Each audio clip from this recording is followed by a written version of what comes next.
Verrell Bramasta menjadi sorotan publik setelah kunjungannya ke korban banjir di Sumatera, di mana ia mengenakan rompi yang dinilai terlalu rapi dan menyerupai rompi anti peluru.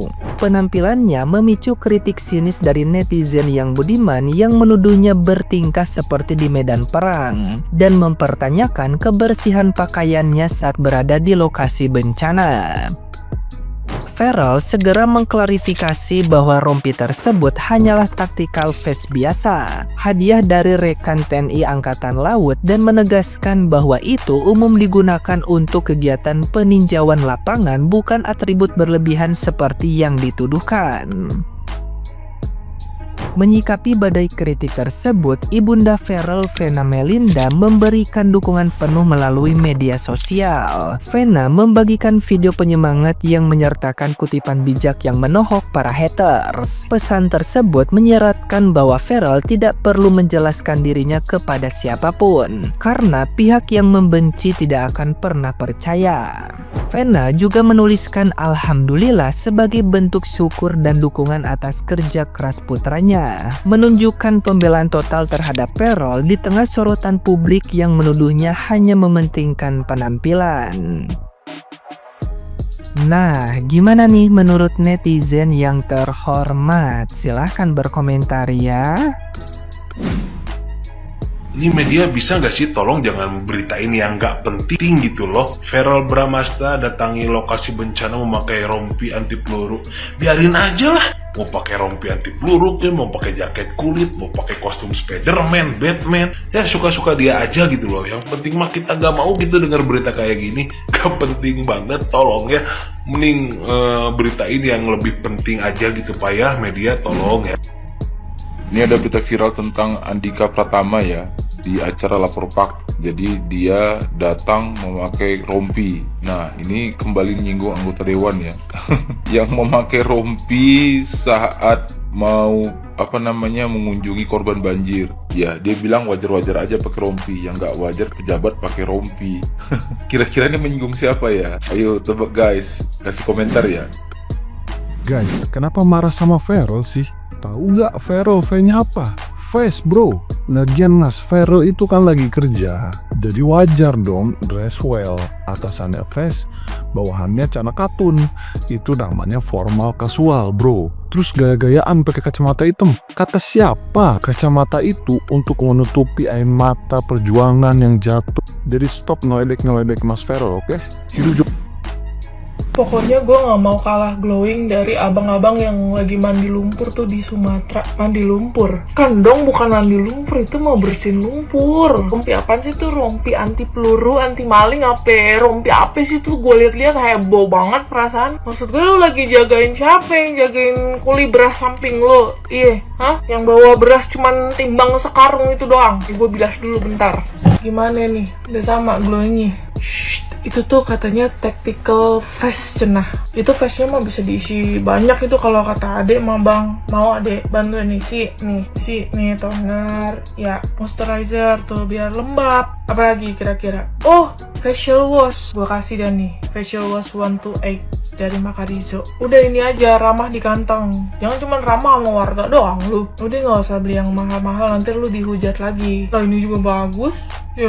Baca apa? Ada kandungan Saccharina japonica. Tahu nggak lu itu apaan? Itu tuh rumput laut coklat, gak usah norak. Low pH, gentle di kulit. Kalau Bang Verrell juga kelihatan nih gentle juga nih. Kalau udah bersih-bersih lumpur, pulang. Habis itu cuci muka. Kasih tahu ya sama sebelahnya Bang Verrell tuh yang lagi ngangkut beras. Jangan cuman bisanya tuh cuci tangan, tapi cuci muka tuh kayaknya juga harus deh. Ya, maaf banget agak keceplosan dikit.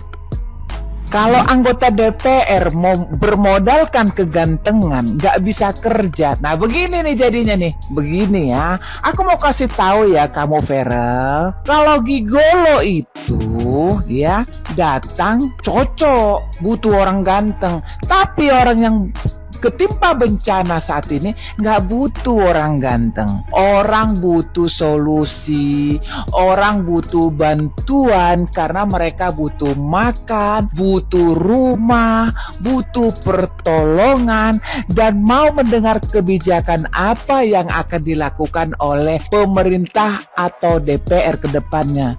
Nah, kalau artis seperti ini yang jadi anggota DPR, rusak negara. Karena dia berpikir kegantengannya itu bisa jadi solusi. Feral, aku mau ingatin lagi ya, tersinggung kali aku Dek. Ya Dek ya, aku tersinggung kali kau datang dengan modal kegantengan, datang melihat anggota melihat masyarakat yang menderita di sana.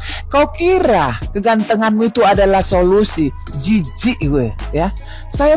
Itu adalah satu perbuatan yang menjijikkan ketika kita datang ya ke daerah bencana, tapi lu kayak pamer-pamer kegantengan. Terus seperti ini nih, gue sih melihat lu kayak mau perang gitu loh. Perang apa coy? Nah ini yang aku bilang ya, kalau partai kita diisi oleh artis-artis, dia berpikir ini sekarang sedang main drama, dia berpikir ini sedang bermain sinetron, dia berhalusinasi.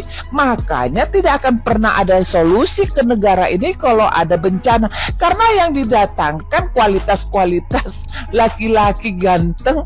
Dia berpikir kita mama-mama yang butuh gigolo. Sayang ya, sekali lagi ya, nggak tahu sih kalau melihat si Feral ini kan dia mah orang-orang yang nggak berpengalaman. Yang salah siapa? Ya Zulkifli Hasan lah yang salah. Terlalu menganggap rendah mama-mama yang di kampung sana yang sedang bencana. Zulkifli Hasan, kau kira mama-mama yang menderita sana butuh kegantengan? Rendah kali kau menilai mereka. Kasihan ya, segitu rendahnya. Sekalipun saya bilang ya, yuk anggota DPR, tempatkanlah diri kamu tuh dengan tepat. Nah ini aku lihat banyak banget orang bermain sinetron sekarang di daerah bencana sana. Rakyat butuh solusi yang konkret ya, bukan acting yang acting sok wajah-wajah sendu ya, wajah-wajah sok-sok ngangkat apa tuh beras, nyekok lumpur. Kalian ini pikir ya, di sana itu orang lagi menderita. Jangan kalian buat di sana untuk naikkan rating kalian. Jangan kalian buat bencana di sana itu sekarang di Sumatera itu seolah-olah kalian bintang utama. Bintang utamanya adalah masyarakat yang sedang menderita ya. Jangan deh dihadirkan lagi orang-orang kayak gini jual kegantengan. Kami mama-mama itu nggak butuh gigolo ya. Top 5 pejabat anomali di bencana Sumatera. Nomor satunya ini, ketua kita. Di posisi kelima ditempatin oleh Menteri Perdagangan Zulkifli Hasan. Bapak Zulhas ini langsung hadir di lokasi bencana sambil mikul karung beras kemana-mana. Dengan captionnya, hadir untuk saudara-saudara kita. Posisi keempat, kita punya Bupati Aceh Tenggara Muhammad Salim Fahri. Wilayah Aceh Tenggara itu kehilangan 14.000 hektar hutan dalam 9 tahun terakhir. Saat Presiden Prabowo datang belusukan, apa yang Bupati ini bilang? Ini presiden yang sama yang mendukung penebangan hutan demi pohon sawit. Mau makin hilang hutan di Aceh itu. Lalu kita punya Bapak Erick Thohir di posisi ketiga. Ketua Umum PSSI ini akan donasi alat-alat olahraga ke korban-korban bencana biar tetap sehat katanya. Di saat rakyat nggak punya tempat berpulang, perut-perut masih kelaparan, dan lumpur di badan yang belum hilang, ini pola pikirnya gimana? Bisa aja nih Patrick Clifford. Di nomor kedua kita punya Farel Bramasta dengan rompi anti pelurunya. Dia terjun langsung ke lokasi banjir, bukannya bawa manfaat, malah bawa kameramen. Kalau katanya itu bukan rompi anti peluru, tapi tactical vest. Kita nggak peduli itu apa. Masalahnya kau ngapain pansos di tempat bencana? Nah, di posisi pertama ditempati oleh ketua kita, idaman para wanita, siapa lagi kalau bukan Bupati Aceh Selatan, Mirwan MS. Di saat daerahnya sedang tenggelam dan rakyatnya kelaparan, anomali ini malah pergi umroh ngerayain ulang tahun istrinya. Salut, ini emang keren kali, lelaki penuh effort, panutan kita. Yang salah ini banjirnya, kenapa harus datang di saat istri bupatinya ini mau ulang tahun? Jangankan banjir, kiamat pun gak akan dianggap asal demi yang tercinta.